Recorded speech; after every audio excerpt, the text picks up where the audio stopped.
Hello guys and welcome back to Carchatters. Hello. It's been a while. Happy New while. Year. It's weird to say Happy New Year. In February. Well, almost March now. Almost March. Well, Yeah. it'll probably be April by the time you get this out on YouTube. Yeah, probably. Merry Christmas! So yeah, Happy New Year. It's probably going to be the first video, as Aaron said. And I think we're going to be doing something different today. We're going to have our first ever female guest on the show.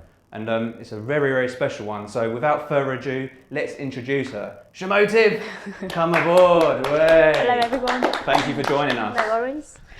So, without me messing it up, why don't you introduce yourself to the guys? Yeah, because everyone always does mess it up, to be fair. It's always like, so basically what I do is I clay model for Jaguar, which is part of the design process. Yeah. So to explain it better, so basically someone comes up with a sketch, we then get given that sketch and you've got to create that in 3D form, and that's full scale. Okay. Oh wow, full scale. So full scale cars. Wow. But we do small ones as well, so you do quarter scales and so forth, but So I mainly we assume work on for them. I don't know, an F-Type, for example, Yeah. do they give you like concepts, like numerous amount of concepts, or do you just work on one concept? So they usually end up choosing one, so they'll narrow it down to Yeah. the ones that they want, and then we work on that design, and then we sort of from there onwards it continues. So is that expands. like is clay modelling like a generic thing with all manufacturers? Every manufacturer does it. Okay, because you Apart don't tend to see it. That. No, you don't. I think Lamborghini have stopped it now, so it's all that's a CAD shame. and computer modelling with them. But as far as I know, maybe apart from the few that have stopped it, everyone. And else does it is still. that a thing that's getting quite worrying for like someone like yourself, where like technology's taking over and Slowly, because you can see where people are trying to sort of, instead of the clay modelling, people are looking more towards like VR and all that kind of way of looking at cars. But realistically, I don't think it's going to die out anytime soon, because it's like an artistry that can't be replaced with CAD or anything. Yeah, so, it needs a human input. Doesn't it? yeah, so it might slowly start taking a back seat, maybe 10 years time. Yeah. But hopefully we're okay. The burning question I have for you is how on earth did you get into the clay modelling business, and also what made you want to go into it? What kind of drew you into that industry? So what made me want to go into it was just since I think I've been about 3 or 4, I've got boy cousins older than me, and they really got us into cars. So me and my sister have always been mad into our cars. Hot Wheels was we used to play with as kids. And so that was our main sort of like push into, that was it, we were going into something car related. And then at GCSEs, we were kind of pushed towards trying to choose our topics, what we were going to do. And so my main was like, I thought, okay, I'll do cars, like I'll start sketching them and like painting ones that already existed. Okay. And then from there, my cousin actually told me about a course in Coventry called Automotive and Transport Design. Looked into that, and then that was going to be my route following on. And so at college, I studied things that I thought would be useful for it. So I tried physics. Rubbish. I did a year of it, and it was over for me. Like I just couldn't. I'm just not that way inclined. So I did a BA in art, and that was useful. DT. I did that. Just stuff that had some relation to it, and then French really randomly because I liked French. Like you do. So it wasn't Random. like any general like way of Nothing education. specified. It didn't like push you into clay. They didn't go, oh, here, this is how to clay model. No, nothing. So from college then, obviously went to uni, and then Automotive and Transport Design course was luckily something I got into.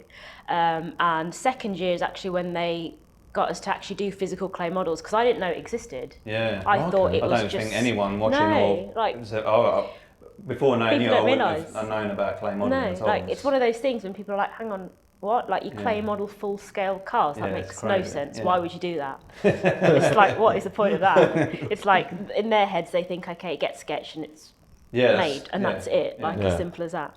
And that's how I thought. So people would sketch up, do concepts, and then they'd actually start building the car, and then getting an idea of what it looks like. They might change it there, and that's where obviously clay helps a lot more. Massively. So I mean, in terms of like the actual design itself and our progress, it would probably take about 5 years for us to work on one clay model. It can take up to that as the whole design process. So we could be working on a car for like a year. Jesus. And making changes. Wow. Yeah. So in terms of like changes, say they don't like an angle on a certain, like on an A pillar, for example. How do you go about changing that? Is that making a complete new model, or is it? No, so luckily the clay that we work is like a plasticine, so it never dries. Oh, So you can constantly either heat it, it'll cool down and you can heat it back up with a heat gun, and you can work back on it and you can add more, take off, and so you're working on that same model. Yeah. So like you said, you know, if you're wanting to change an angle, they'll literally just be like, okay, here's a tape line, or here's the measurements, take it down by, I don't know, 2 or 3 mil. So like Play-Doh. Literally, like Play-Doh. It's great. Yeah, it's I had really. to dumb it down there. It's like really sophisticated Play-Doh. Yeah. There we go. There you That's go. a summary. That's that's a good the way of- headline. You see Jaguar Play-Doh truck coming in. Yeah. Play-Doh coming in. No, it's fascinating to be fair. Like, well, of course, I follow you on Instagram, so I see it all the time. But yeah, it's a very like intriguing subject. It's different. Like, I mean, to give you a rough idea, obviously you said first female person on here, but in clay modelling as well, in Jaguar itself, there's probably around 50 of us roughly, and only 3 of those are females. So this is a question I was going to ask as well: is how does it feel being in such a male-dominated industry, in the automotive industry? It's tough. Yeah. Like, you know, you almost feel like you've got to prove yourself to everyone, thinking, right, I'm the girl here, so I'm going to have to try and. Yeah. But in general, you sort of just. Is that quite evident, or is it subtle in that approach? It's evident when you first start. Yeah. So when you first start, you think, okay, I'm not gonna make it. Yeah. You know. But as time goes on, you sort of just learn to be one of the boys, and you just do naturally. I think in this industry and in loving cars, you just become one of the boys. Yeah. And it sounds a bit. I mean, most people are like, what do you mean become one of the boys? But it's just a natural Get involved thing. in the banter, the camaraderie. You have that to get sort of involved thing. in the banter, otherwise. Yeah. Yeah, male's banter is a completely. It's different completely level, isn't it? different. Yeah, it's mostly disgusting. Mainly. Speak for 80%. yourself, Aaron. But no, it's and I think for females watching, if we, I mean, on my channel, I don't actually get any females watching, but yeah, it's if I was a female, I'd be. It's a privilege to see someone that's taking that step and working in an environment like that. It's quite nice. I mean, I think I don't think there's enough women that know about it. Yeah. And so when you do come across someone on Instagram, especially, like, and they'll message you and they'll be like, wow, like, never heard of this, how did you get into it? Yeah. It's quite a nice feeling to then explain to them, because definitely. people don't know it.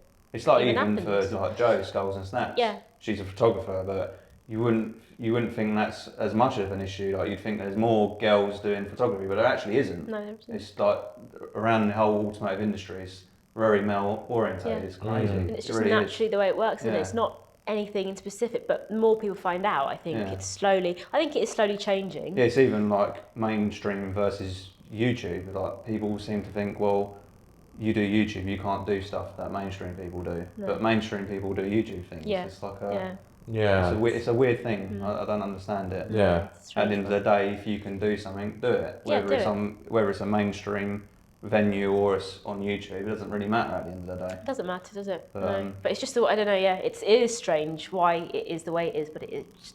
Yeah. So with clay modelling, what's your like general day to day? What do you usually do? So day to day for us would be, you sort of get, I mean, we have very early start, so we start about 6:30 in the Oh. morning. Yeah. Which Well, I quite that like. counts me out. Yeah. Right, no, I'm not interested. I'm having a clay model anytime Yeah, soon no. now. So you start about 6:30, 7, and it's a weird one because obviously it's a practical job. Yeah. You're not sat at a desk. Yeah. You're doing it on manual, so you usually kind of. Definitely me out then. Yeah, and me. See, I'm the opposite. I can't sit at a desk, so it's great. You just non-stop moving all day. Yeah. So once you get in, you sort of prep yourself, get your tools out, and just start working. If there's changes to be made, there's no changes to wait. You usually wait for the designer, Yeah. and you work alongside them all day. And how many people do you have usually generally working on a car? Clay So car? per car, you've probably got 4 to 5 people, Wow, depending. quite a few people. Yeah, but depending on what the job is like, Yeah. you'll have either more or less, or you'll sort of get more put on there. Yeah. But you'll always have someone on one end or the other It's of very the car. trusting actually, because you imagine like you're doing the front of the car, and then you've been tasked to do the back of the car, and you've got to try and symmetrically meet them together, right? Could you imagine that? Yeah. Oh, I've just done this, and then you've gone, that don't match. So the way, and also actually another cool thing, because again, people are like, whoa, you must have to balance them. So the way we Yeah. actually balance them is you've got machines. I don't know if you've seen, did you see the Jag video? Have you seen the one of the release of the new studio? No, I can't say. I No, have. I'll have to send it to you. But you're working on a plate, and you've got 2 milling machines. Yeah. So whatever's done on one side, you'll always have balanced over the other side. Oh, But it okay. is when you are working by hand. Usually, you'll work just the one side, Yeah. then scan it, and then put it mirror it onto the other side. Yeah, mill it onto the other side, okay. basically. Oh, that's interesting. Yeah. So after say you finished an F-Type, for example, like the whole concept of what the designers want, where does it then go from there? Is it, I assume they scan the clay, or is that So right? basically, so we'll scan it once obviously they're happy, and that's really far down the line. Yeah. And engineers everyone's got to sign it off, obviously all the top people. Yeah. And then from there it goes into So do they still take it into like wind tunnels? These clay Yeah, models it still and that? happens. Oh, okay, Yeah, that's so cool. they'll take hard models into wind tunnels, and then it kind of then gets transported to the next level. Wow. Sometimes they'll be brought back and we've got to work on them if there's like small changes or something that's been changed. But yeah, it's.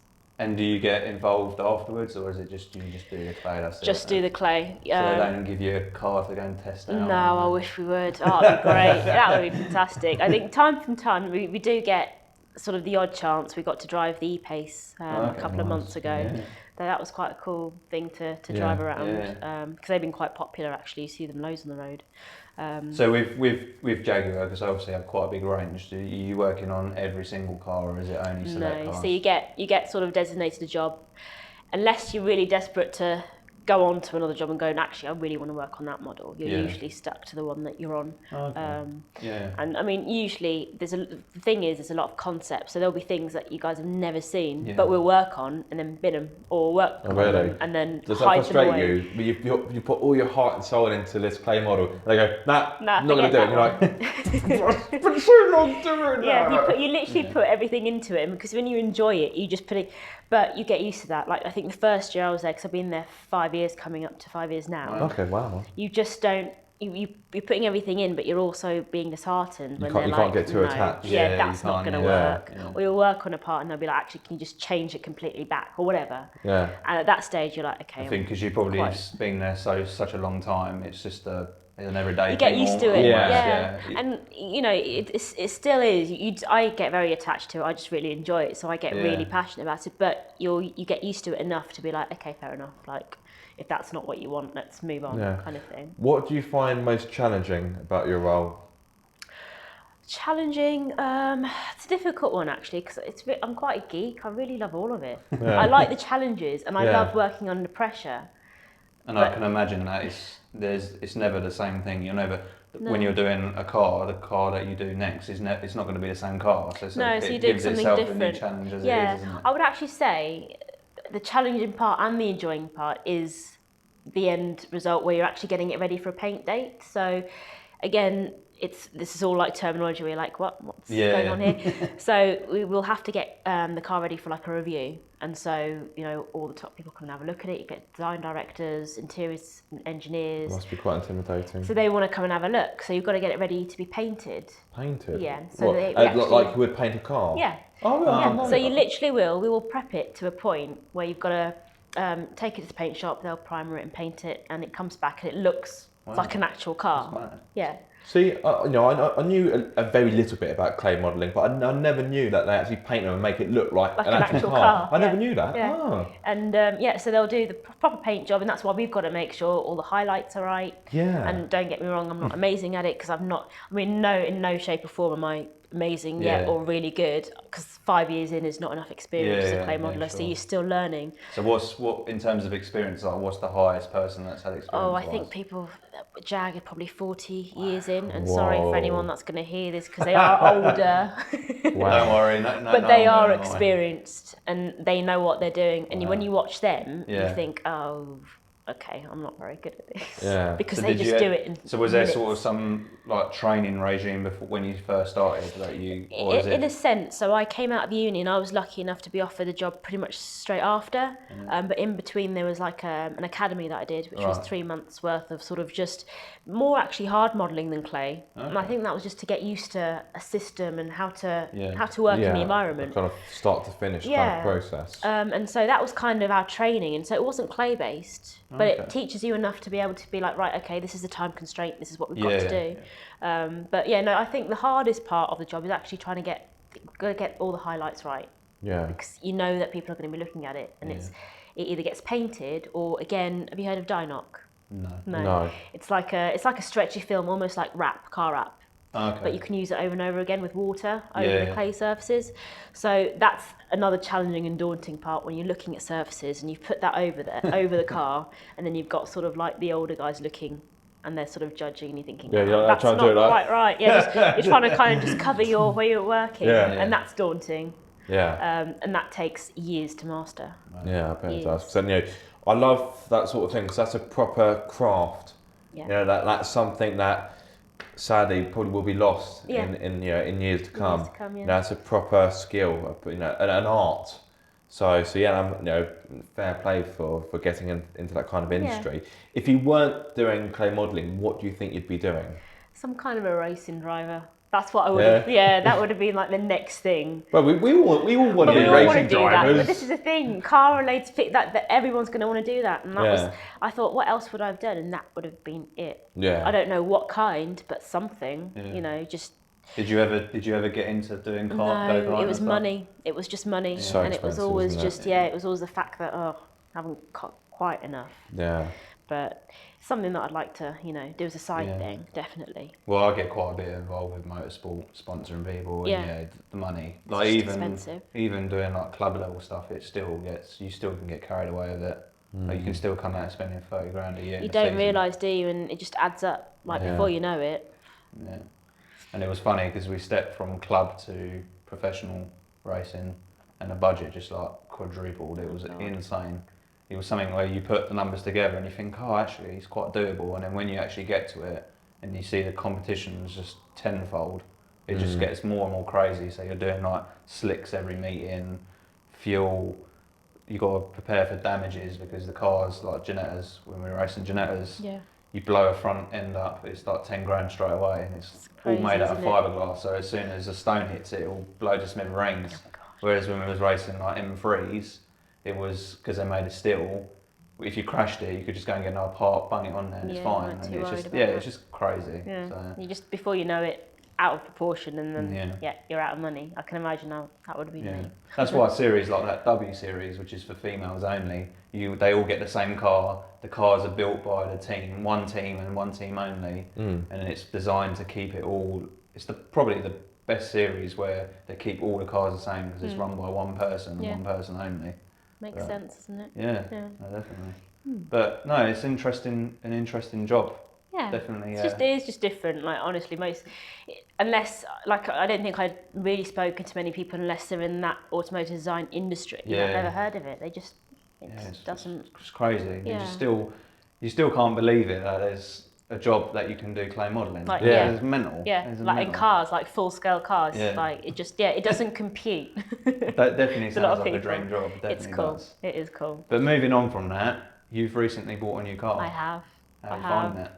Oh, it's amazing. It just puts a smile on my face like every time I get into it. Put the foot down.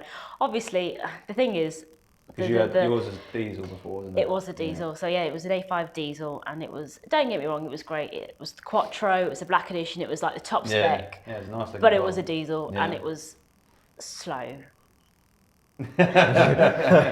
And it was, What was it? A 2 litre? It was a 2 litre, and I think That's why. If you had a 3 litre. if I'd gone for the 3, and I wish I had, but it was just the cost at the time. So I mean that was great because I was getting great MPG, and it would get me to 8 bit, and it was a nice looking car. It was just about right. So I do miss it for those reasons, but I mean I bought this and I drove it once and I was like, okay, I don't miss it anymore. You don't. So what made you want to go far? I needed 'Cause they are something quite that a was. common car. They are. You see them Not everywhere. in her colour though. No, It's the a colour's cracking colour. different. What is the Yeah. colour called? You know? Turmeric yellow. Yeah. Far from yellow. It's more gold, isn't it? Yeah. really? So that's It's used like on some of the other Volkswagen Automotive Group vehicles, isn't Yeah. it? I'm trying to think where I've seen that colour before. I think it's on one of the Volkswagen SUVs, perhaps. possibly. But yeah, maybe the so- Tiguan or something. Yeah, not 'cause sure. I saw that car. I thought it's not a Golf R colour, but that is a Volkswagen colour. But do you know what's disappointing is I think that should have been just for the R performance range and not for the whole fleet. Yeah. Whereas it's on 'Cause when it's you see quite it on standard it's quite cars. a bold colour, isn't it? Yeah. But no, it's the fact that it's petrol, great. Yeah. I wasn't too sure about getting a DSG because I've always loved manual cars, and I just thought I can't believe I'm buying a manual. But everyone did say to me, they said, "Look, Just drive it and You you'll have to, see yeah, the DSG. difference. You've You'll got DSG, understand. yeah. Got the Yeah. DSG. You probably don't regret it. I don't regret it. Yeah. It's just great. The thing is with a Golf R is that as much as people say manual Ford away, like it's the best thing ever, like in a car like that, it actually feels better with a It DSG. does. No, in a Golf 100%. GTI, I'd say that a manual gearbox I'd is still better. go for a manual just because I'm old school. Yeah. But trust me, DSG. Yeah, DSG's faster, blah blah blah. Because especially, it's not even just it being fast. It's like you probably commute It's quite easier. a bit. I do, So yeah. The commuting is the main thing actually. But I mean, bringing it onto commuting, I thought, it's going to be practical, but it's going to be silly. Yeah. And people did say, they were like, you've got to be careful because it is quite thirsty. And I thought it'd be fine. It's not going to be that bad. It's a 2 litre at the end of the day. Yeah. It's a Volkswagen though. You never quite know. But it did start killing me in the beginning because I was driving to work and I was getting like 20 mpg. I was like, what is this? This is horrendous. Stuff, isn't it? But since then, I put it in eco. Yeah. I then set the speed limit, and it sounds so sad because you don't have to do that with a Golf R. You just don't. But I set the speed limit. You set it at 70, no more than 75. And the thing is, if you're on the motorway at like 6 o'clock in the morning, you're not getting far anyway. No. So it's perfect for that. Yeah. And as soon as I get home, it's So what are you out of getting? that What are you mood. getting on average, like miles per gallon? Now I'm actually getting about 38. Oh, So it makes that's a big difference. It It's does almost make a double. difference, Not bad. yeah. Isn't And bad. just from that small bit of. Because what were you doing in the Audi? I assume you're doing like 50. Oh, it was great. I think I was getting like almost 50. Yeah. Almost 50. So I missed that.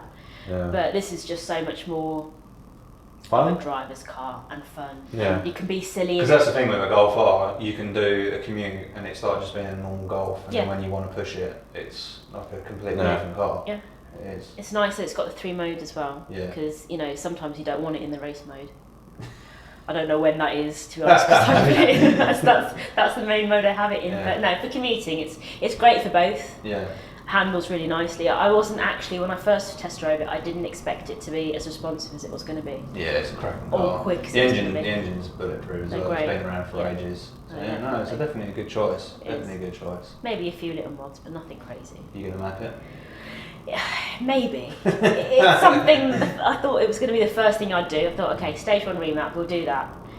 But now, driving it around and just thinking about it, I think, you know what? Because you didn't do much to your Audi, really, did you? No. Yeah. I mean, apart from performance-wise, there was no point. I think with modifying cars, you can get carried away.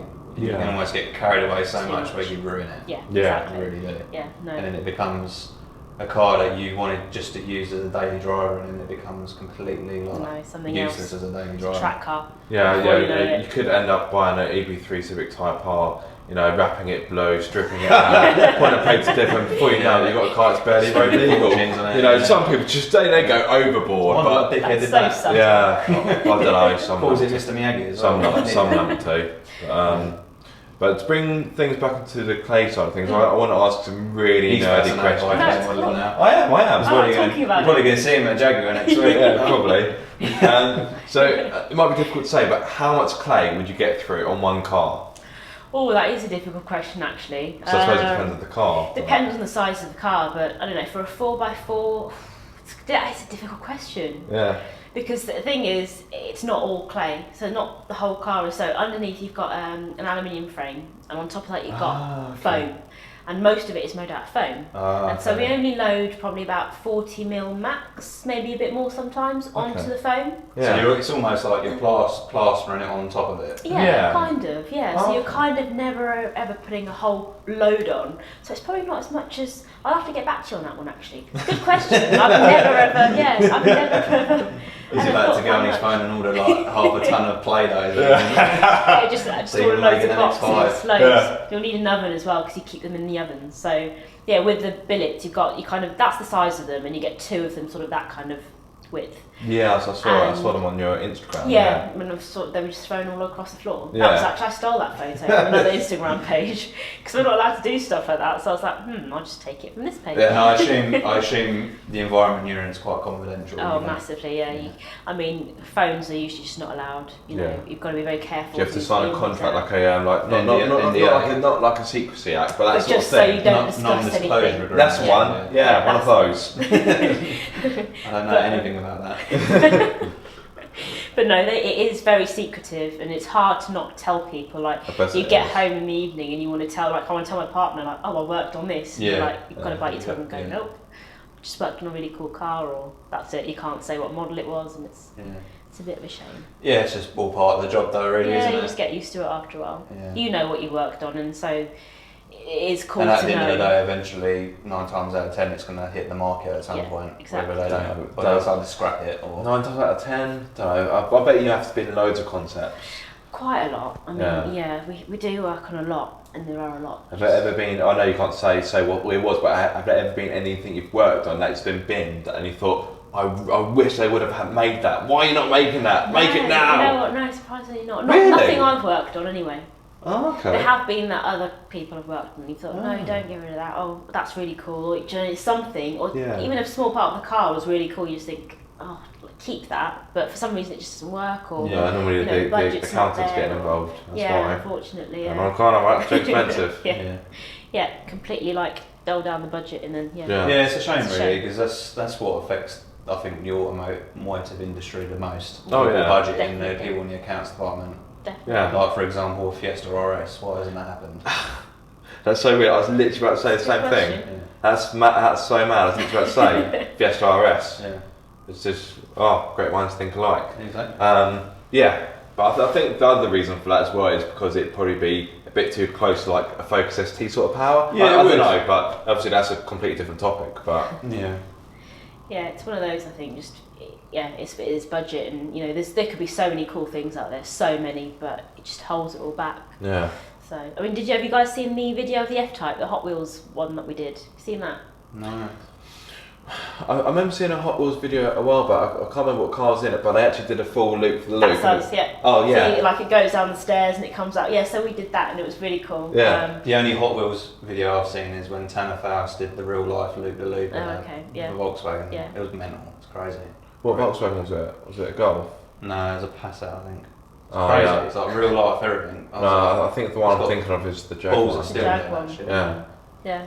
Yeah, it's mad. Yeah, it's pretty cool actually. What we had to do was they set it all up and had to get the Hot Wheels. They had to get the whole F-Type obviously to do the whole thing, and it was quite a big one. Yeah. And we also had a clay scale. I'll have to tag you in it, but it was a scale, and it had to go over the scale car. And we're kind of working on the model. It was quite cool, but it was kind of just showed you all the because different Jaguar do variations. some crazy things, didn't they? They They did that. They did that. What was it? The Range Rover one up that Chinese mountain or whatever it was. I don't know if you saw that. They do some That's cool crazy. stuff, don't they? Yeah. Like Yeah, they kind of mental. they go a little bit more beyond. It's quite nice actually. It's nice to be part of that. Yeah. No, Yeah. definitely. and moving away from clay modelling, because we've already bored you to death with it. I don't mind. Honestly, I enjoy it. I really enjoy it. It's I could intriguing. talk about it all day. Let's face it, it's not a topic you really hear about very No, often. It's different, isn't it? Thing is, as well, is I do get that where you'll kind of go off the topic and someone think, oh, actually, I've just thought, how do you do that? Or you'll always come back to it because there will be a question that someone hasn't asked. Yeah, It's exactly. just naturally that way. Yeah, but no, in terms of moving back to like just normal car stuff, you have a clothing line, didn't you? Is that something that you just set up as a? I've always wanted. I have that kind of mind where there is little like entrepreneurship there, and I've always wanted to do something that I own. And so this was something that actually my partner pushed me to do. And he said, "Look, you enjoy what you do, you like art, so why don't you get involved in something like that? It's a nice extra thing to have." And so I started it, and it has died down a lot from when I first started, just because it's not quite getting the reaction that I was hoping it would. And it's mainly because you've got to put a lot of work into it. Yeah, There's a lot of competition as well. So much competition. Yeah. And, Seems to be like everyone's. doing that everyone sort of does thing it. now, And yeah. so it's not so niche, and I think the passion just wasn't quite there for me. So it's still sort of there in the background. I've got all of them now on eBay and Amazon rather than having a separate website for it. It just makes sense because that's where people buy all this stuff from. Yeah, sure. Yeah. I'll leave a link in the description below. You can check out the shop yourself. And so I'm sort of just trying to get rid of the stock that I have. Yeah. And then possibly, the thing is, I've got all the equipment, so maybe, starting a new line or doing something fresh in the future might be a thing. But I'm gonna, for now, I think it could be the passion's not there, or just maybe I'm just not, something's not quite there for me to carry it on at the minute. Yeah, it's weird with things like that. It's almost like a trend, isn't it? Yeah. Like you think you do it really well, and then all of a sudden it just dies off for no reason. Yeah. For no reason at all. You just why is it? It's not almost it not failing. It's just it doesn't pique people's interest Yeah, anymore. that's all it is. Yeah. And I think it's the thing is, loads of people try it and they fail, and it's on to the next thing. And I think for me, I'm thinking, what can I do next? It's like for me doing YouTube, I'm the most inconsistent person ever. Aaron will tell you that. Yeah. And it's not that because I don't want to do it. It's just getting the time to do it. And I don't know how he does it. To be fair, he's mental. He works a full-time job like me, and just manages to. I don't know how many videos you do a week. 2, 3. It depends. Some weeks it can be 5. Sometimes it can be 4. I think I've done 3 this week. Gonna be 1 going live tomorrow. So you'll just cram those in between the week. He's mad. He'll film a press car for the week, and then that press car will go, and then he'll have another one come that day that one's gone. That's crazy. I mean, you've calmed down that now, haven't you? You've kind of. Yeah, I have done, because it's got to a point where it's like I can't keep up that momentum, I suppose, because it's just slowly killing me. And it's got to a point where, I don't want to bore you too much, but it's got to a point where at work I'm finding it difficult to concentrate. And it was only this week that the light bulb went off in my head. I've not been getting enough sleep. Since I started my new job, I've actually realised my sleep pattern's actually been awful. Yeah. So I'm trying to do a little bit less now. And that's what scares me the most about it, because I'm quite a sociable person, so I want to have my own time. And at the minute, I don't get as much time to myself as I used to get when I was younger. It's like you don't have as much freedom as you got. No, it takes over, doesn't it? Yeah, I just bought off my first house, and you've got to dedicate so much time and money into that. And the last thing you want to do is sit on a camera filming something. No, as much as you want to, it's not a priority. And No. I mean, if I was at a level where I had a lot more viewership and stuff, I'd probably sacrifice a bit more. Getting paid for it. Yeah, exactly. And that's the big thing about it. But I'd never really started doing YouTube for money, because even at the level you're at, you're probably still not getting nowhere near. Oh no, yeah. It's pittance, but it's fine, because that's not my motivation. Yeah. Never has been, to be honest. For me, it's just crazy for someone like myself that doesn't do too much. I'm able to work with manufacturers and get cars for the weekend. It is mental. It's crazy. But the thing is with that, obviously, like we said, it's not for the money, and so when people can see that you're genuinely interested, it's a hobby for what I like. Yeah, exactly. They can see that. Can't it is exactly that. It is a passion. But the problem with YouTube nowadays is that people that have got big followings are now putting in like production value, and then they sort of like make videos like what I do look even worse than they actually are. You think you edit it really well, and I think it's taken away from YouTube. YouTube should be about you, not like a massive production company like Top Gear. That's what Top Gear's for and stuff like that. Yeah. Maybe I'm being cynical. I don't know. In your old age. Yeah, old age. Yeah. But yeah, no. With clay modelling, it's wicked to see.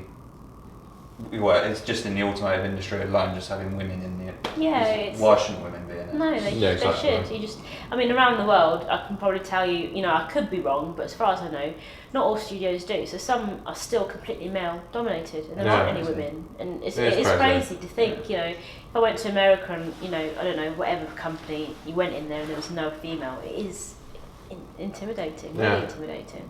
And in terms of like jobs out there for clay modellers, is it like an active thing? Like, it must be so difficult to get into it. It's massively difficult, massively niche. The background for actually the older guys that are really experienced was pattern making, so that's how they got into clay modelling. Oh, okay. And so they're kind of very old fashioned in their ways, and they've got more sort of like, they've got a really amazing way of doing things that we wouldn't think of because we're from a different generation. Yeah. And it's amazing to see what they do compared to how just blinded by technology. And it's kind of sad that we don't do it that way anymore. So it is nice to learn off these people that have had. It's like the only car manufacturer that makes like a car fully by hand is Morgan, probably, isn't it? Do Caterham do it by hand? I would have thought Caterham do, yeah. Possibly, yeah. But I may be wrong. But I can't imagine Caterham using. Yeah, but Morgan, they make their not chassis out of wood, but they do a lot of wood work. Yeah. And that's like a big craft. Rolls-Royce do it, but I don't know how much Rolls-Royce do that anymore, because it's obviously owned by BMW now, and they obviously. I'd imagine they still do a lot of things by hand. Yeah. I'd say it's probably more like the interiors, the kind of upholstery, the dashes, that kind of thing. Obviously, the actual bodywork, I would obviously could be miles off, but it could potentially be all done by machines, but that's speculation. I mean, I'm thinking back now. I think I went. This was a while back. I went to Rolls-Royce to like look at their factory, and I remember seeing all the clay models, and you know they are very old-fashioned the way they do things, and it's all very. It's nice to see that those values are still almost there. like proper coach work. Yeah. But actually, just go because you just mentioned interiors. There are clay interiors as well, so as well as exteriors, we do interior. make yourself a nice little clay chair to sit in. Little clay recliner. Yeah, just break off the front of it like on the floor. Well, there goes my headrest. Never mind. But yeah, no, there are actually. So we do work on clay interiors, and that's like door cards. It's all of the centre console, like small buttons, all sorts, very intricate. I actually haven't been. Yeah, it's mad. I mean, I haven't been lucky enough to work on one yet. I've always been on exteriors a lot, and at some point down the line I will. But yeah, you see the ones who are really into their interior work. But the interiors must be really difficult because there's so many small intricate details you have to get right. Yeah. Like the buttons and the especially in cars nowadays, like interiors and. Everyone seems to be making interiors more and more fancy. Very techie, aren't they? Yeah, massively techie. So yeah, I forgot to mention that's another really cool thing that people don't realise. Oh, so I didn't know that. Yeah. Not that I'm an expert. That's why you're here. Yeah, exactly. You're thinking, how did I not know that? Yeah. It's terrible. Yeah. So is there like levels to when you can start doing stuff like that, or is it just a general progression? It's very it's sort of just in terms of who wants to put you on what. So you know you'll literally just be allocated. Yeah. So and I think you're also depending on what sort of skill set you have. You know, if you're more that way inclined, you'll be put on more of the interiors and more detailed stuff. Yeah. So from an exterior point of view, I know it may vary from car to car. What would you say is the hardest thing to kind of mould or to carve? The hardest thing I'd say, a body side. Like a rear quarter or something. Like just the whole of the body side. I mean, don't get me wrong. I'm no expert on it. I'm still learning the craft, and so you sort of get to a stage where you can come and draw a blank because you're just not sure what you're doing anymore. You're not sure what you're looking at, and it's really tricky with the surfaces, and especially with Jags. They have a lot of surfaces, don't they? A lot of highlights and things, and so I would say that's probably the most challenging thing is trying to get body sides making right. sure you get the creases in the right place and that sort of thing, getting the curves. All the curves, everything. It's pretty difficult. Yeah. I mean, a lot of people think, clay modeling's got to be easy, but I bet it's really difficult. Yeah. I bet it's really difficult. Yeah. You know. Because I mean, as you said, even if you're mirroring the other side, you've still got to still clay one side of it. Yeah, you've still got to do one side before you even mirror the other side. You've got to make sure it's right on point. Yeah. So yeah. No. Have you got any other questions? None that come to mind right now. I'd say I'd probably ask, if someone's watching this and thinking, wow, I'd love to do that, what would be, obviously things may have changed from when you've started doing it. In today's world, what would be the best way of going about it? I know it's really difficult to get into. It's so niche now, and the thing is, it's not a massive amount of around the world. You don't get loads and loads of clay modelers. It's a very small amount that are dotted around everywhere. So for people that are interested, and that's the main question I get on Instagram, how do I get into clay modelling, or how do I become this? And I'm sort of thinking, how do I word it in a way where people don't get offended? Because or you're not crushing their dreams. Yeah. You'll never get into it. You're never going to get there. BA. But you get a lot of people from an engineering background, and they'll be like, how can I do this? And I'm sort of thinking, well, engineering is quite different. We do it from a creative side, it's artistic. Yeah, exactly. Yeah. And so, from an engineering, you could if you wanted, but you have to, be able to have some sort of level of degree. An artistic engineer? Does that exist? Half and half. Artistic engineer. I think you just made that up. Doesn't it? That sounds really weird. Yeah. In an ideal world, maybe. Yeah. But no, I'd probably say you've got to have. Because I mean, for you now, do you see new people coming into clay modelling? Yeah, so I mean, it's slowed down. But when I first started, we'd have every year you'd have fresh people coming in from uni, like I did. Okay. But obviously, automotive industry in general has slowed down now. Yeah. So because of that, it's even like the same for me. Like I don't work in the automotive industry. I work in the building industry, and for us, like there's less and less engineers training up. There's less and less engineers going into uni and learning the trade and stuff like that, and then it's actually making it harder to find good. It's hard to find good people, let alone good people. Yeah. And I think it's probably generally everywhere. It's tough, yeah. I think it's just, I think it's all over the world. It's the same situation at the minute. I mean, in regards to the course, for example, there's, when I was there was about 120 people in the course I was doing. And obviously only a selection of people are lucky enough to actually become designers and modelers and CAD modelers, because that course catered for all of that. But it's a very small amount that actually get there. So you've got to be really passionate about it, I think. And that's how you're going to get I think it's any further. whatever anyone does, whether it's YouTube, your place of work, if you're not passionate about it, you don't push it, how can you expect to get anywhere with it? No, exactly. Agreed. Yeah, you need to have passion for what you do in life. No, I agree. Exactly That's right. one of them, Like if you don't enjoy doing it, I mean, for most people that work a 9-to-5 job, they've got to do it. There's no way around it. You got to pay the bills. There's no passion about it. No. Yeah. You never hear someone walk out of office go, yeah, I closed this many deals today. Well, Yeah, I filed this many reports. Yeah, I'm loving life. Yeah. No, you've got to really know. I believe in that a lot, because people can, whoever I talk to always say, can see that you really enjoy doing your job, and I do. Yeah. I couldn't imagine doing anything else. And for me, that's wicked for me to see. You don't take it for granted. No, because there's a lot of people that are in very good situations, whether it's job or just in life, but they don't take it very seriously. And they take the mick out of it. And it's sad, really, isn't it? Yeah, and there's plenty of other people that would like that opportunity and probably graft and actually appreciate it a lot more, but they can't. No, exactly. No. Yeah. But no, thank you very much for coming on. No Yes, worries, thank it's been you. a pleasure. I think that you're generally easy to get, because we've been having a nightmare of guests, trying to organise people. Yeah, which is why it's taken so long to get our next video up. So not because of me. For once, it's not it's my fault. definitely him. It's not my Yeah, fault for once. it's definitely him. It is difficult. So difficult to work with. His demands are just. Oh. Yeah, and because this setup, I mean, it's not the most glamorous of setup in terms of production, but when we try and organise people, we always want them to come here just to keep the you want to keep it continuity of the video and stuff. Otherwise, you sort of break it up, don't you? And you want to keep it so people recognise the place, definitely. But no, other than that, if you have any questions, make sure you follow this wonderful lady on Instagram. I'll leave her details below. Again, as we say, if you'd like to see anyone in particular on the show, please do leave it in the comments below. And other than that, thank you for watching. Thank you very much. And goodbye.